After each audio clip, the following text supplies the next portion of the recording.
Hey, it's us. We're back. We made it back from vacation week. I'm Buddy Martin. He's Shane Matthews. The program tonight, Meldon Law Monday, coming to you from remote locations.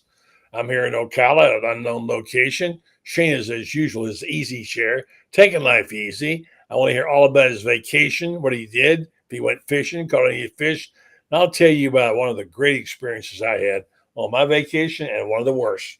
Wouldn't you know it? Always something. So stand by tonight. It's going to be a good show. We're going to have a lot of catching up to do with Shane.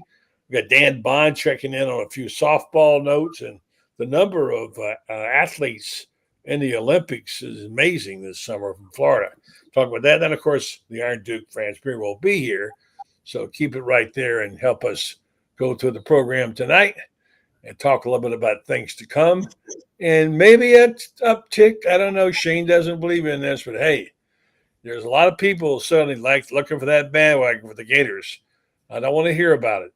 And I don't want to hear about it, but we'll see. Hope they're right, but right now, a lot to be proven, as Shane always says. They haven't yet won a ball game, and yet there's a lot of people who think they might be a surprise team. I don't know. Stand by. Shane will tell you.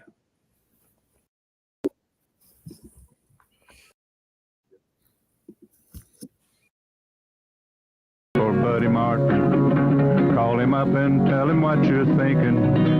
But be kind because he's doing the best he can. Better, stronger, faster. Mama says that alligators are ornery because they got all them teeth but no toothbrush. Hey, what if the voice calls while you're gone? Take a message. Bye. You ready, champ? I'm ready for this my whole life. I'm incapable of small talk. But that's why you love me, right? Kind of intimidating to be in the presence of so many great athletes.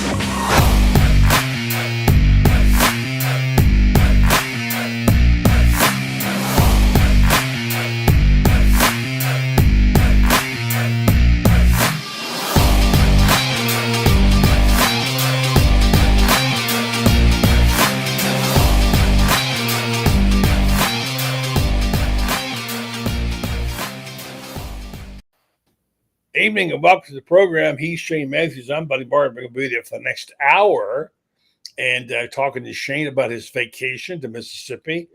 I went way up in the hills in North Carolina to a place I've never been, north of Waynesville, up in the boonies, and it was absolutely spectacular. I could see Tennessee across the valley, and I had a wonderful 4 or 5 days at my wife's, what she calls a cabin. I call it a castle. And had a really great time of relaxing, doing a little bit of work at the same time, and enjoying soaking up the atmosphere. Shane, sometimes you just got to soak up the atmosphere. Very true. All right. What's your Mississippi story? I know you got one. I wasn't in Mississippi, buddy. I was in Alabama, Orange Okay. Beach, Alabama, for a few days. Played a lot of golf during the week, and played a lot of golf this weekend. That's about it. Basically, you played a lot of golf, what you I did. did. And you love playing golf. And good for you. Any good scores? You have a good score anywhere? You got 66 anywhere? Or? No, I shot anywhere between 72 and 75, about 6 rounds. So I played. My handicap keeps dropping, and I guess because I'm playing with some good players. I had some players I played with. One shot 65 the other day. Oh my goodness! But I love it. I love to compete. Yeah, that's a great game. I wish I could play it still. It's magnificent. I would kill to never shoot a score like that. I never got out of the 80s myself, but sure had a lot of great fun playing the game. And when you got a guy like Coach Spurrier to play with, he's fun. He's very super hyper competitive. I always knew he was competitive, but the time he came to Colorado, he and Bubba and Rick Neuheisel came out to play Castle Pines with me. And I know that after we hit a tee shot, it's a long grass out there, and Bubba's went in the long grass, and he was out looking for his ball. He dug down in there and got a ball, and Steve said, "Hey, you can't move your ball, Bubba."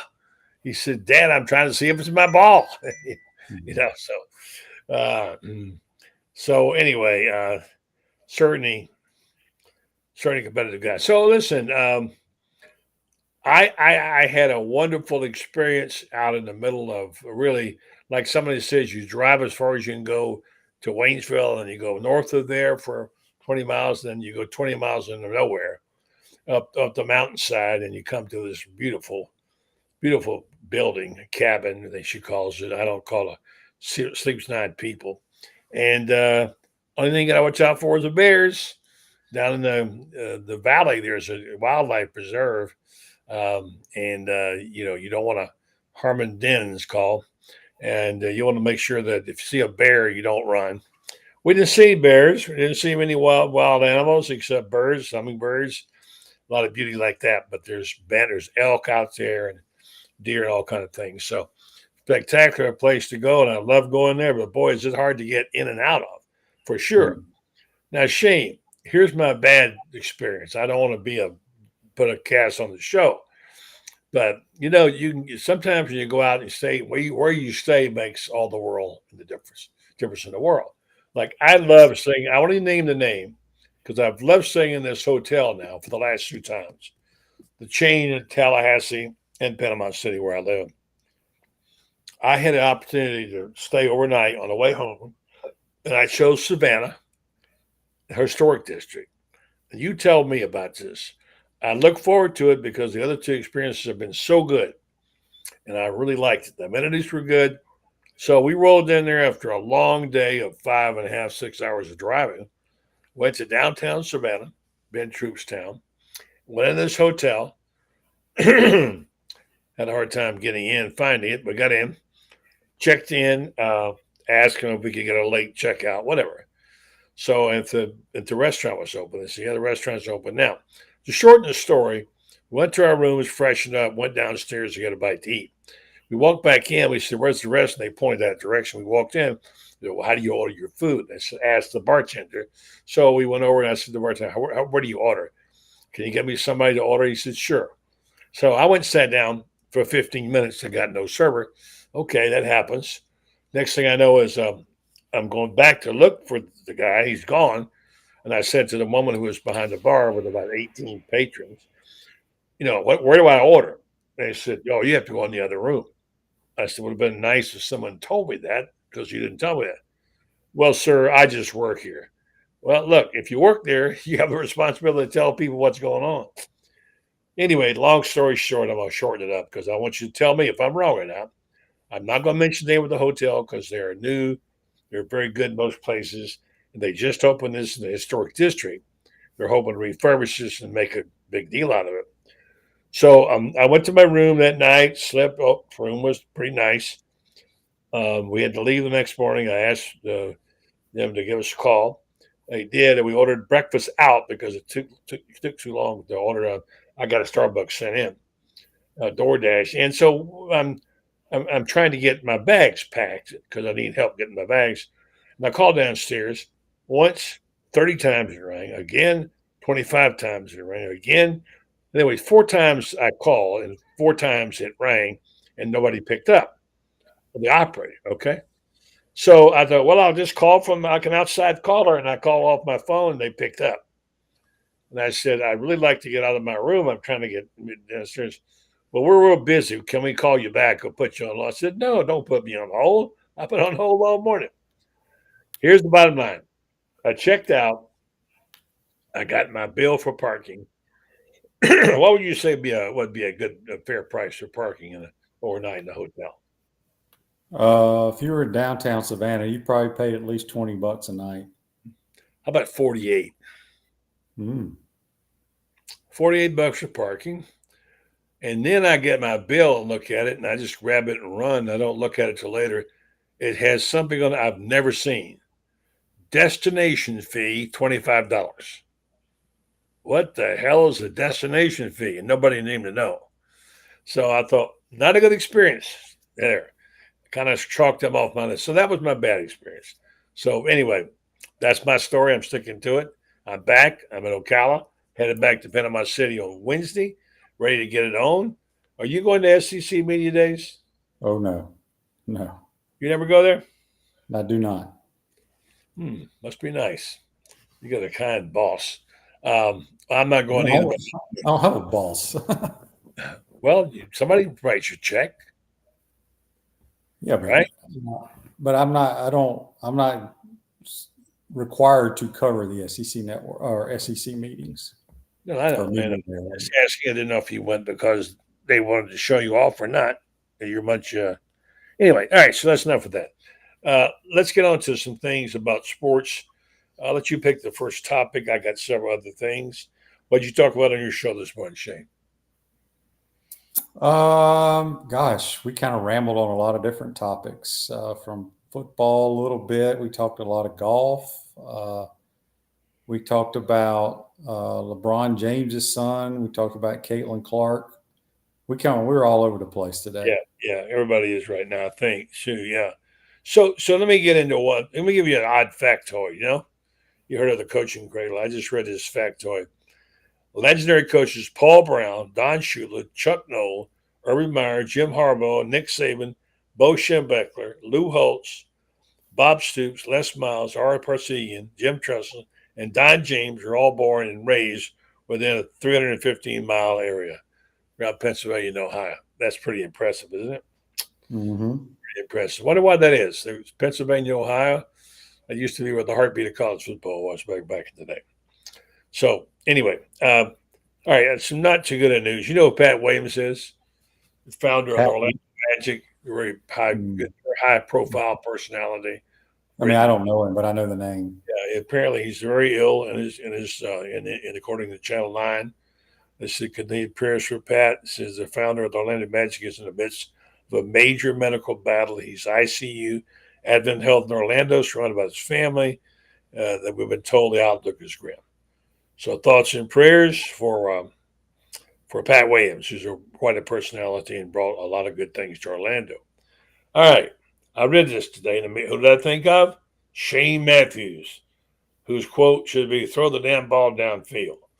He wants Florida to throw it downfield. How many times a game? 8, 10? What is it? Either one. I'm good with either, 8 or 10. Okay. Here's the stat.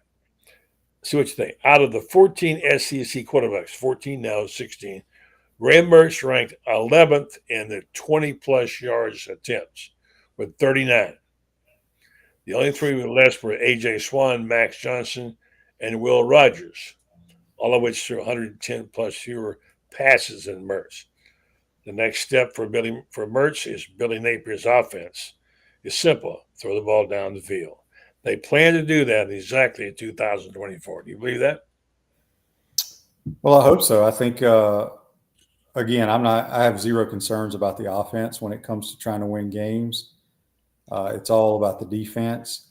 And I'm thinking and hoping that with the additions they made on the defensive side of the ball, we can't be worse. We can only be better. And if you're just a little bit better, you have an opportunity to win more games. And I think that changes your play calling as well. Yeah, I mean, it does stretch the field. That was the old Oakland Raider, Al Davis theory. Throw the ball down the field deep. If nothing else, it stretches the defense and makes the cornerbacks have to respect what's behind them. And it's the same thing. I don't think it's changed any. So when you say long, you mean 20-plus yards? Yeah, I'm talking like just deep post routes, go routes, and corners, wheel routes. Because there's only one bad thing that can happen, and that's an interception. But if it's thrown correctly, it's probably, if it is intercepted, it's just as good as a punt. Too many good things can happen to the offense. You get pass interference, you catch it. I think you have to do that, and at least 2 times a quarter. You say it's a safer pass than throwing short. Why do you say that? Absolutely. Absolutely it is.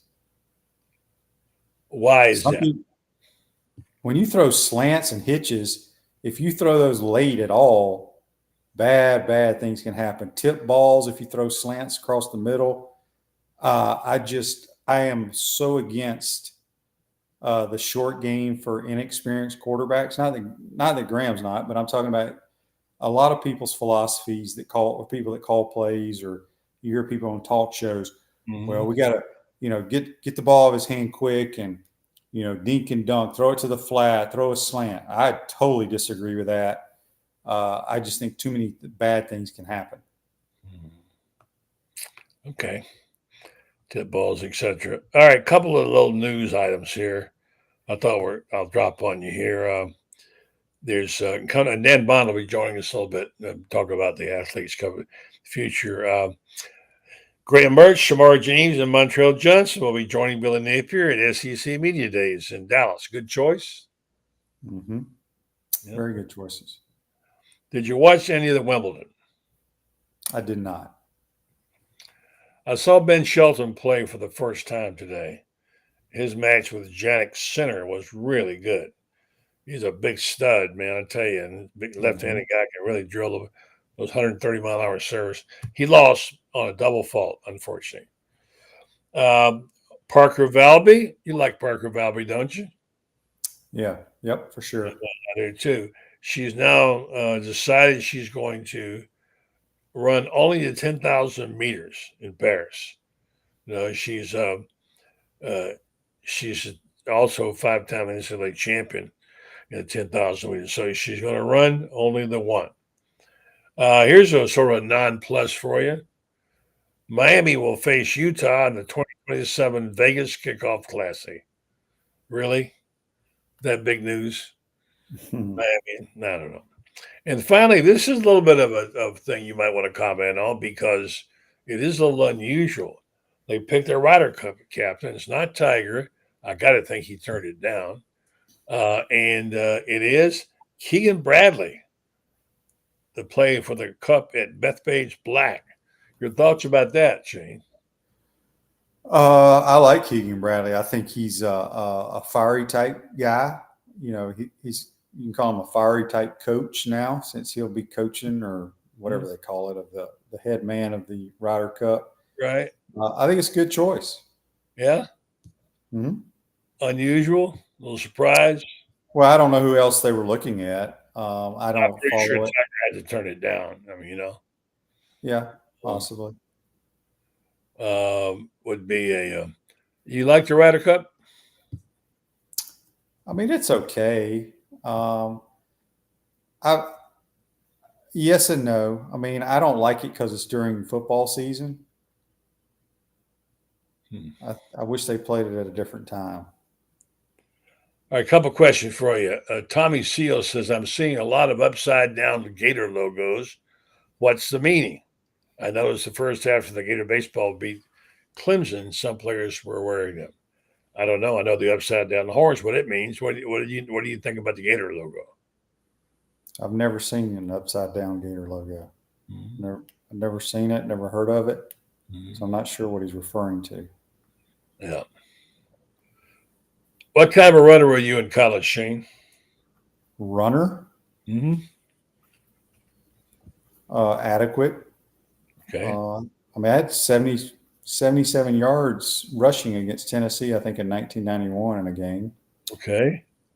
We weren't asked to run. I only had one called run in my career, and it went for about 12, 14 yards against Georgia to end the game. But Coach Spurrier, I think all his quarterbacks ran the ball well enough when they needed to.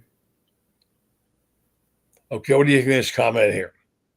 Some people are talking about mobile quarterbacks at Florida. Shane had legs. I don't care what anyone says. Just watch his highlights. Well, I ran like a 4.65. I mean, it wasn't like I was slow. But nobody asked us to run the zone read or any of that kind of stuff.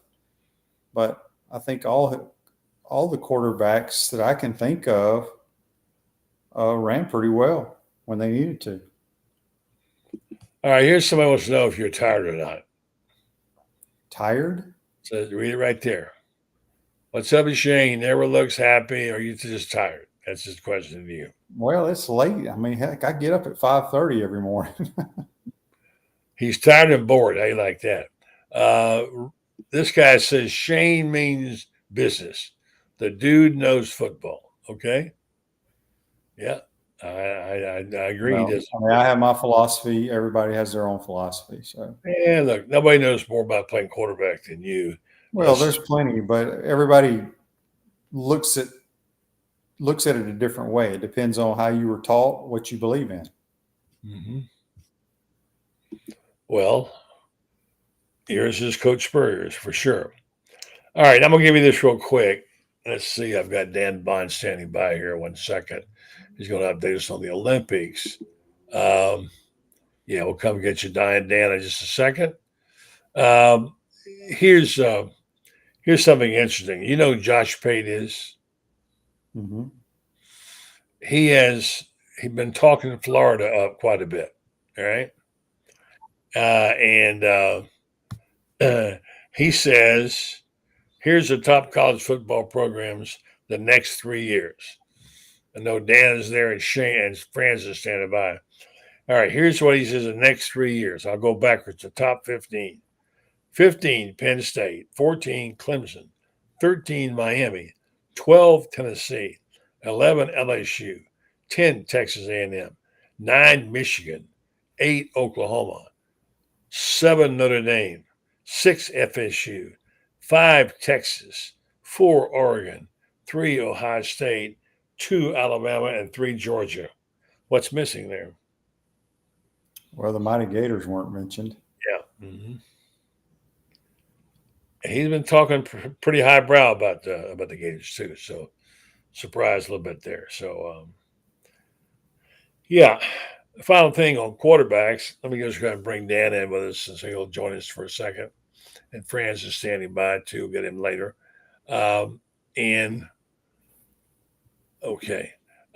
Anyway, so good evening, Dan. Hold on, Dan. We'll get right with you. Quinn Ewers, okay?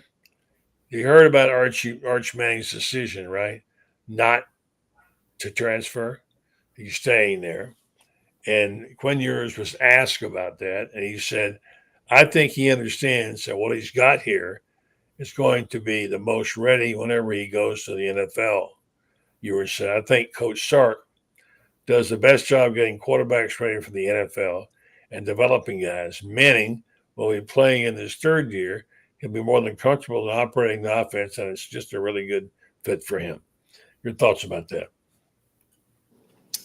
Well, I mean, Sark coached in the NFL. He's coached at a lot of big-time programs. He's done a great job with different offenses. I think Ewers is one of the top quarterbacks in America, and I mean, he sees Arch practice every day. I've never seen Arch practice, but with the bloodlines, you got to think he's pretty damn good. He's waiting his turn, and he's going to have a lot of talent around him. I'll tell you that. For sure. All right, let's talk about the upcoming Olympics, the softball. The reason I brought him on you is that Dan's a very big softball fan, as you know, and you know a lot about that softball team. Good evening to you, Dan. How you doing? Hey, how you doing? Thanks for having me. Let me also say this program is brought to you by Meldon Law. I heard from Jeffrey before he left to go out of town. He's in Europe for a month. And Meldon Law, of course, is a law firm. If you have a case that you're not happy with in another firm, call them up and ask them for a second opinion. They'll be glad to evaluate for you at no charge. Meldon Law, they're known for their gratuitous help of Florida football, the only official law firm with the University of Florida. That's Meldon Law. They won't back down. All right, Dan, do your thing now. Are you excited about the softball program? I know. Oh, definitely. And then, I mean, with the Olympics coming, it's not in this year's Olympics, neither is baseball, but breakdancing is in Olympics, so go figure that. But it will come back the next in 2028 when it's in LA, which will be super exciting for those guys and gals compete for the first time in the Olympics for a long time, and it being here in the United States. But as far as back to Manning, Manning's not hurting for a paycheck either, so he's probably going to sit put and be all right. Some of them jump for the money, but he won't need the money. But I mean, you've got all the Gators coming up. You've got opening ceremonies on the 26th, and you've got like 34 Gators, 18 countries represented, mainly track and field and swimming. So you've got like 13 for swimming, 13 for track and field. So that's exciting to look forward to. Softball has their 3 big transfers coming in. You've got 2 infielders, one from Washington, one from Alabama, that are going to really contribute, and you've got the UNC Wimbledon, if I can get that out, pitcher. So that's good to see. And we're still waiting to see on the Kennedy Stanford pitcher sweepstakes if Florida may squeak in there, but you figure she's going to go to Oklahoma, so there's that. But very, very excited about how well Florida and this upcoming season will be with the great young talent they had, and how much again a loaded class coming in for this upcoming season. Well, Shane's got an inside source. One of his best friends, the coach of the softball team. Shane, Right. can you share anything with us? Oh, I know that Dan hit it all. I mean, they got a tremendous class coming in out of high school. I think it'll be the #1 class in America. And then you added the girls from the transfer portal that are you got the whole team back pretty much as well. I mean, you lose Skylar Wallace, who's probably, in my opinion, the best player we've ever had here. But you already got somebody to replace her. You still got to figure out a way. Now it'll be a conference matchup. You got to find a way to defeat the Oklahoma Lady Sooners.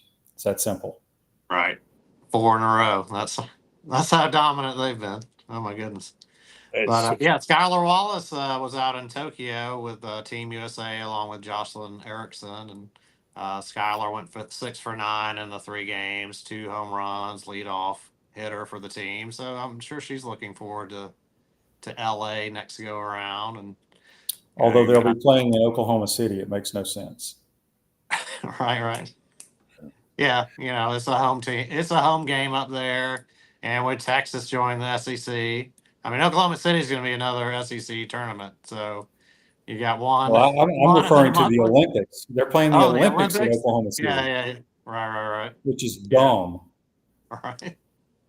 That's crazy. What an advantage. And by the way, Dan also follows gymnastics about as close to anybody as I know. And we talked about it someday, Dan, about too bad more Gators didn't make that. And a couple that could have made it got hurt. And I saw Leon Wong, who didn't do well in their one event, but she did make it, didn't she? Yeah, she's an alternate, so that's super exciting. Her and Jade Carey from were the 2 gymnasts that competed in college, and they made the team. So there's that little angle to it where DiCello and Blakely took the year off and they ruptured an Achilles. So that's horrible for the upcoming season. They're going to miss the whole season more than likely, where the 2025 gymnastics team was almost a lock for the championship. Definitely, they finished top 4 this last go around. Oklahoma lost a lot of their kids. So with, Anya Pilgrim coming back, and you've got the UCLA transfer coming in for gymnastics, they're going to have to step up. You've got, she was Pac-12 Gymnast of the Year last year, so that's a big get for Coach Rawlings. So that's great. And, Olympics, that's going to be fun to watch. I'm sure Leanne's very excited about going over there with the team. And we'll be watching when they start competing. But, unless an injury happens, you're not going to really see her compete at that level, unfortunately. Good stuff from Dan Bond. Dan, thanks a lot. We appreciate it very much. Look forward to your next article in Gator Bay. And we'll see what. Look forward to seeing y'all in Dallas next week. Yeah, it could be. Yes. I don't think I'll be there, but the boys will be there. Yes, yeah, they'll be there. And they look forward to seeing you, Dan. Thanks a lot. Appreciate it. All right. Thank you. All right, Dan Bond. He keeps up with the Gator Sports big time. All right, before we get friends on here, have you ever seen the Savannah Bananas? I have. What do you think? I mean, not live, but I've seen them on TV. On TV, they were on. Yeah. What do you think? They're like the Harlem Globetrotters, buddy. Exactly like the Harlem Globetrotters. They do have some skill trick plays, I will say. Let's see if this guy has ever seen the Savannah Bananas. He is a Savannah Banana. I was in Savannah the other night, and they were on TV. Of course, it was in ESPN. I didn't know a whole lot about them, and I don't know, Franz, if you ever seen. Good evening. If you ever seen the Savannah Bananas, I have live. yeah. One thing, name me one thing you like. It's 2 hours of fun. It is Yeah. 2 hours of just absolute fun, and they've turned. Everything's sold. You cannot get a ticket at Grayson Stadium. People scalp tickets for the Savannah Bananas, and they were in Buffalo for a 3-game series. 16,000 every game. Yeah, they drew for the 3 games. The stadium seats 16, and they drew 55,000 for 3 games. So they were about 7,000 above capacity for the 3 games, and it's just absolute fun. They played a game in one game in kilts, which I thought was funny as heck, and if you get a walk. If there's a walk, all 7 of the position players have to touch the ball. Yeah. Have to touch the ball. So the catcher throws it, and the center fielder comes and catches it. They have a whole routine, and you're allowed. And the fast runners can steal second while that's going on. Yeah. It's just it's reinvented. It's not baseball, but it's fun. And that's like Shane says, it's a Harlem Globetrotters. One thing I like, Shane, is the rule about catching a foul ball. If you catch a foul ball, it's an out for your team. That's kind of fun. It gets the fans more involved. No bunting allowed. You can steal first base, which I like that too. How about the guys in the stilts that play? Oh, they have a guy in the stilts. They do all sorts of fun stuff. And the amazing thing is all these guys played college baseball. So, by the way, what's his name? Johnson, the writer at the Tampa Tribune. Joey Johnson. Joey Johnson was embedded with him last year, and his book about the Savannah Bananas is coming out soon. Interesting. One thing I like is this game 2, they threw 4 innings in under 3 minutes. 4 innings in under 3 minutes is unbelievable. Their games are like an hour and 20. They wouldn't even be below 90 minutes. They're doing some interesting things. I don't know if it'll ever impact, but I kind of like it. Shane, you think it's too schmaltzy, or is it just fun stuff? Oh, I don't have a problem with it. I think people enjoy it. Kids enjoy it. Yeah. Something different for sure. I have a Savannah Bananas T-shirt and cap. That you're all in, aren't you? I had the cap on today when I was down in Central Florida, and I had the Savannah Bananas cap on today. So, all right, one football question before I let Shane go to bed. He has to get his milk cookies. He has to get up early tomorrow morning and do his show. I want to talk a little bit about football.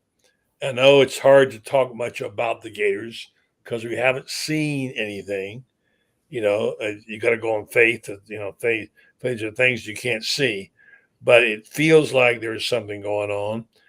There's a lot of people, I wouldn't say jumping on the bandwagon, but running toward and reaching out to the bandwagon now.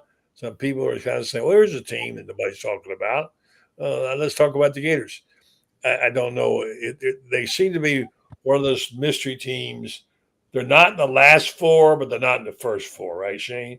They'll be somewhere in the middle of 4, probably. And somebody said, well, look, my friend from Colorado, Joe, said, no, they're never going to win. They'll be 8-4 at the best. I'd take the hell out of 8-4, Shane, wouldn't you? Yeah. I'm optimistic.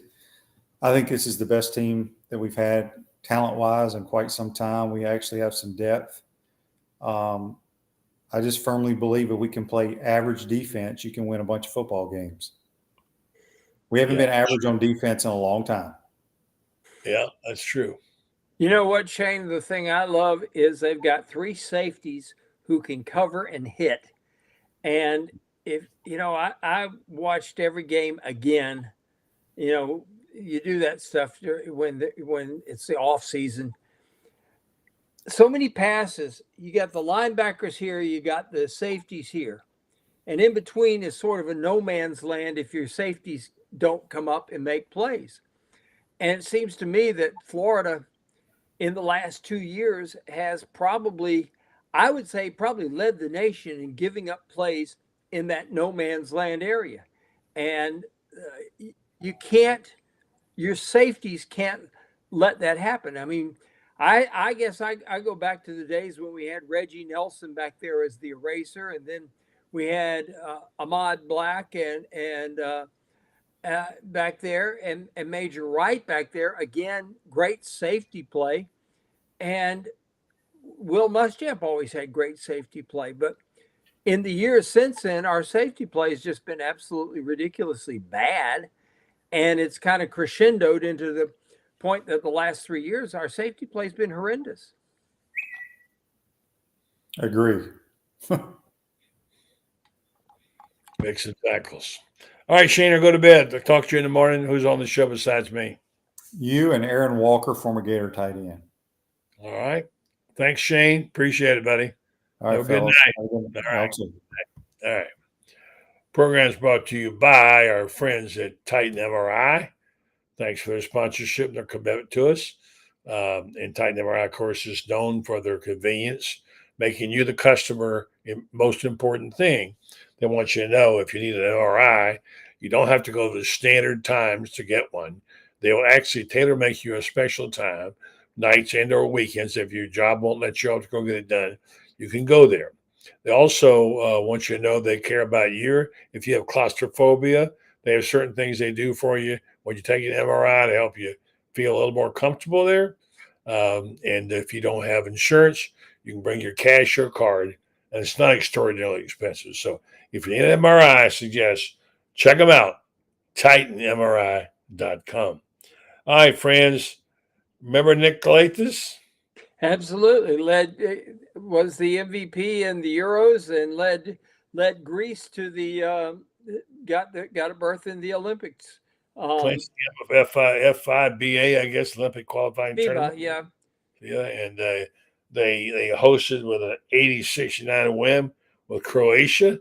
And Sonny's Galatas averaged 10 points, 10.5 assists, and 3.8 rebounds per game, helping Greece to a 4-0 mark in the event, including 14 points during Player of the Game honors in Sunday's championship.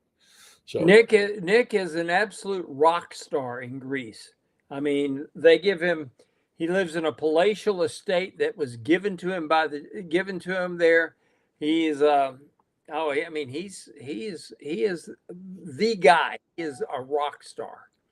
So I'm really happy for him. He's, you look at it, buddy. He left here after the 2000.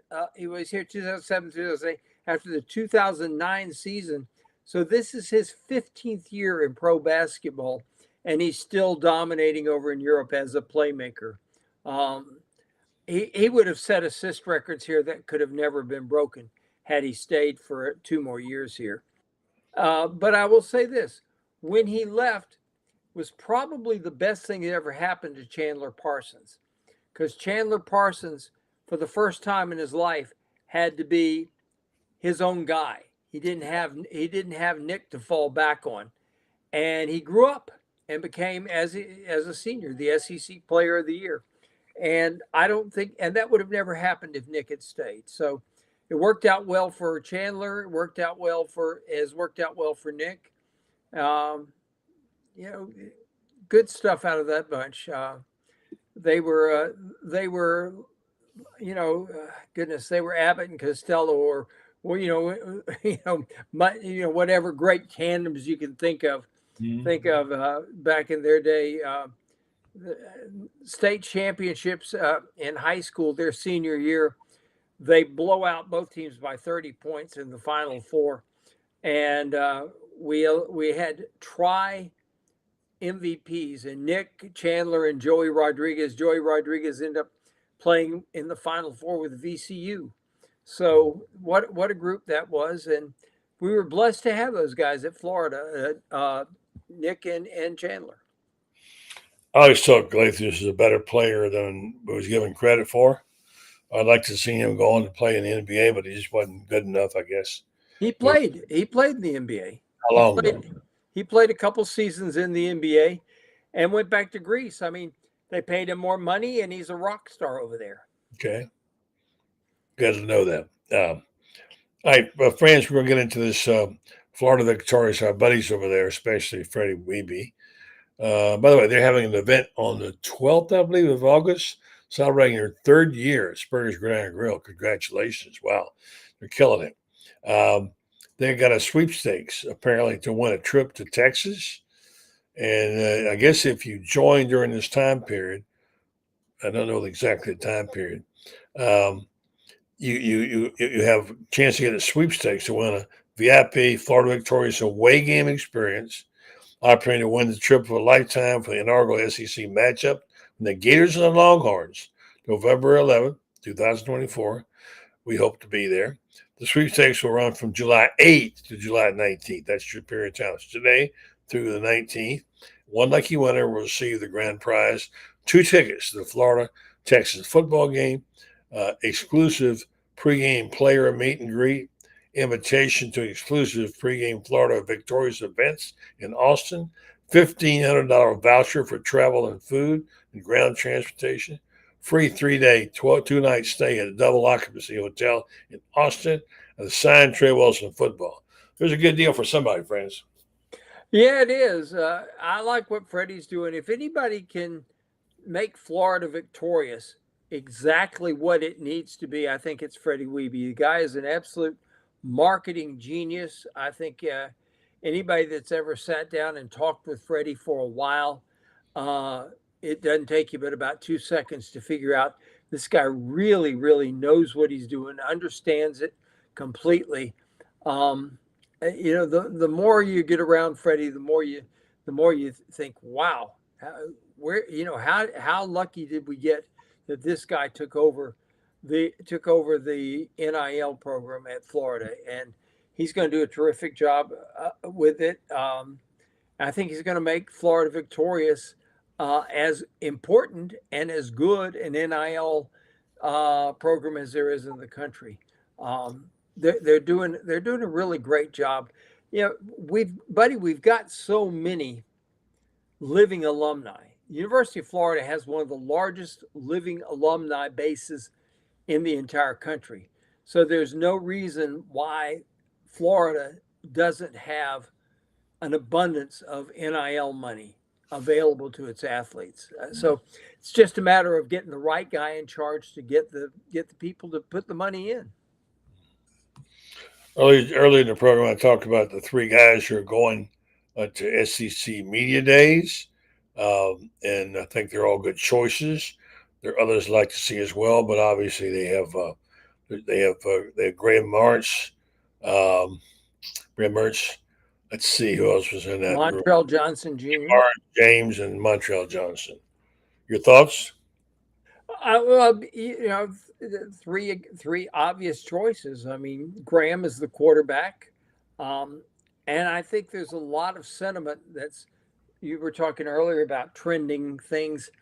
I think Graham Mertz is a trending quarterback in the SEC. I think a lot of people are starting to realize just how good he is.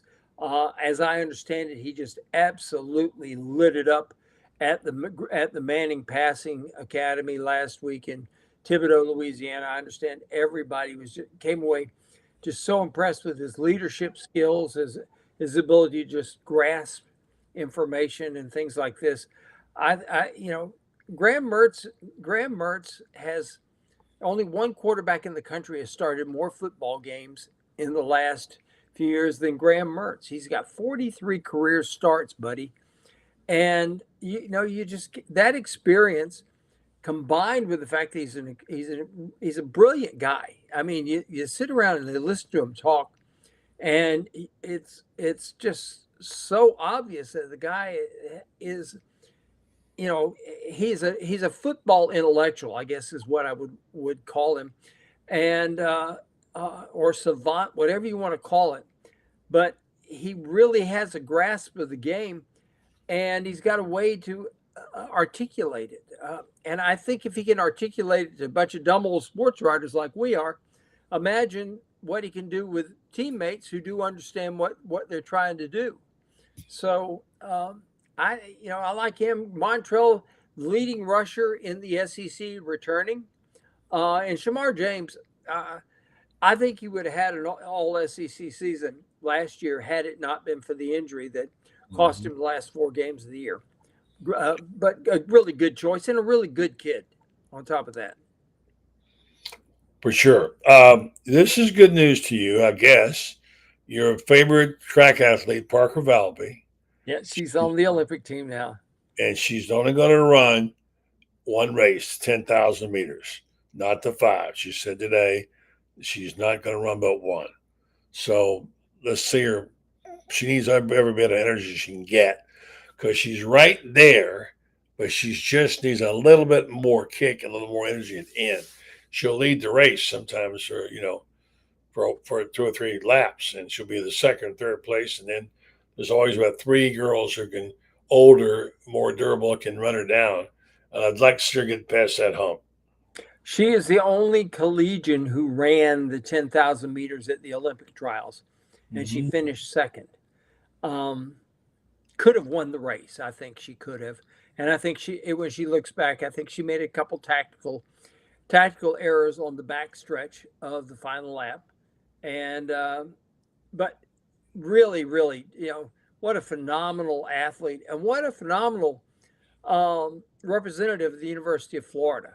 And somebody, Dan Bond mentions Anna Hall too, another phenomenal representative of the University of Florida. Her dad, by the way, Anna Hall's dad was a quarterback at Michigan, of all places. She's from a very athletic family. Getting Parker on that team, that's excellent. And I hope that they'll be able to convince her to come back for her senior year. She's already done what nobody else has ever done, 5 national championships in 1 year. I doubt if she does come back, I doubt she would run in the fall in the cross country. But I think that the thought of coming back and winning 2 races at the indoors and 2 at the outdoors could put because the Gators are going to be really, really deep next year. I think they're going to have a chance to win the NCAA in both indoors and outdoors with the women. And I think if they've got her back, I think they do win it.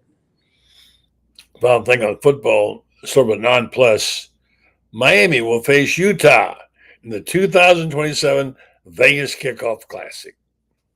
Get you excited? Yeah, it does, because I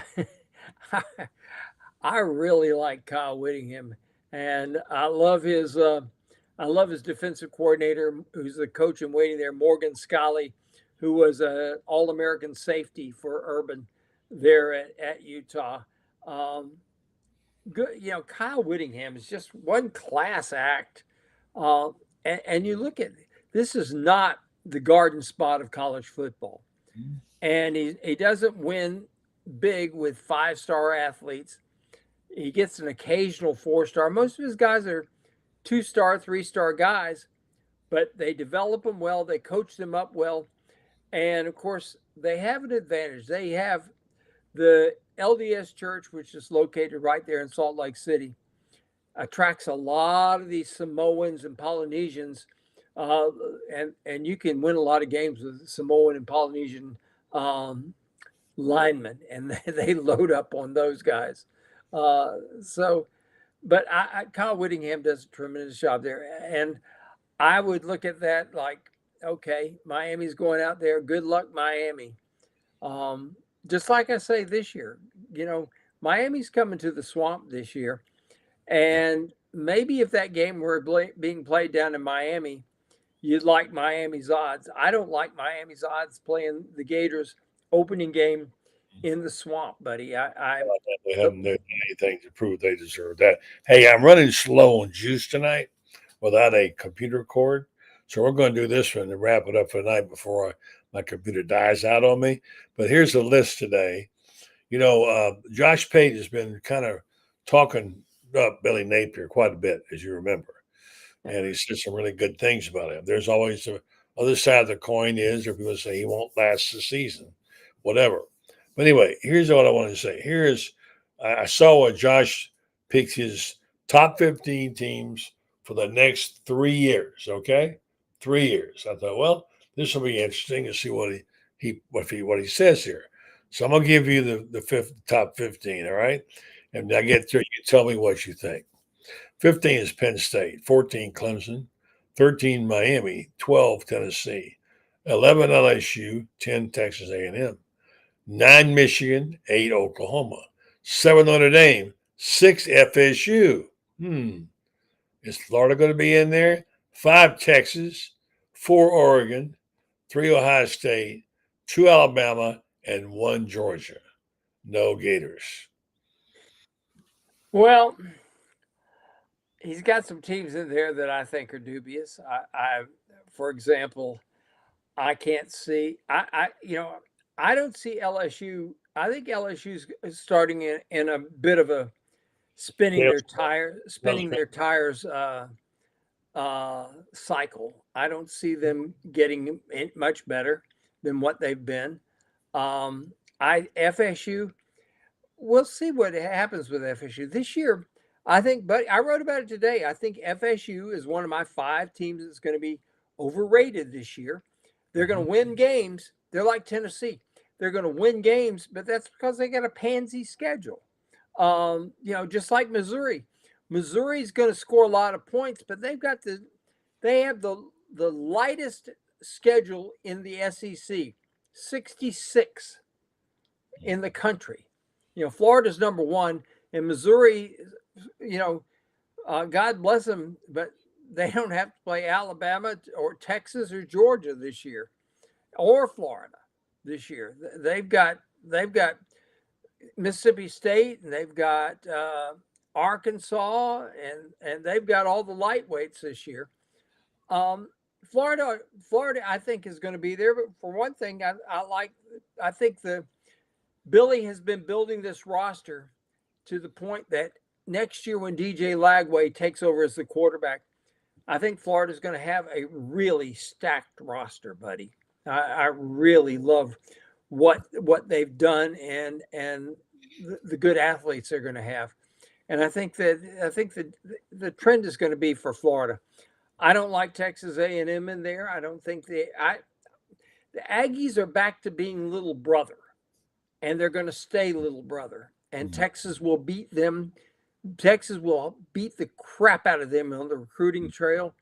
Texas, I can see as a top 5 over the course of the next 3 years. I don't think the Aggies are going to be top 10. I really don't think so. They may have a lot of money and everything like this, but I think this year, by the time they finish game 3, which is at Florida, they start out with Notre Dame. I think fans are going to be saying, why the hell did we fire Jimbo? There you go.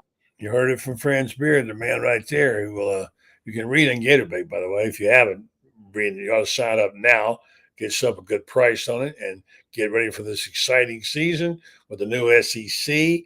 We'll have a series starting tomorrow on the SC 16, the All 16. And it's going to be interesting to see who makes those 12 playoff spots. You never know. Read fans. Go ahead. We're going to have the dudes and El Dudorinos at each position, too. The dude of all time at Florida is none other than Steve Spurrier. The 2 El Dudorinos at all time, this is for all things, Gene Ellenson and Urban Meyer. I can't imagine two better that you'd call El Dudorino. I'm still pissed off that Gene didn't get to be the head coach there. Yeah, that was unfortunate. Yeah, a lot of people. Let's tell that story again one night. We got more time and more power, and our battery's not running out. Francis, great stuff as usual. Thank you. Have a good night. We'll talk to you on Thursday in Orange and Blue Bloods. Read him on Gatorbait and hit the subscribe button while you're here. Get to see him more often. Appreciate it, friends. All right, folks, we're going to wrap up this program tonight by telling you about our good friends at Vinstar Medical Research. They are special people. They do special things. I don't have to necessarily tell you too much about them because they've been with us for so long that you might know a thing or two about these guys. They're in the health business, but they're also in the community business, and they want you to know they're looking out after our health. And the way they do that is they need you to take part in some of these clinical trials. They've done probably 800 of them over the years. And all you have to do is sign up. And if you qualify, you can get paid for time and travel. You take part in a medication study. And sometimes you might get the placebo, sometimes the pill. But you also get access to medications and even some cases devices that you wouldn't get anywhere else. They're really good people. They want to do the right thing by you. I encourage you to go to their website, WinStar.net, check them out, find out what special clinical trials they're going to have, and tap in and see if you can be qualified for one. They're great people. They do great things. Joe Sorrentino, his son Joey, played for the Gators. His partner, Mary Brantley, is married to the famous Scott Brantley. They're just great people. I encourage you to check them out. Restar Medical Research, seeking tomorrow's answers to the health questions of today. Have a good night. Tomorrow morning we'll be with Shane, 8 o'clock, and they're back tomorrow night with our team. Have a good night.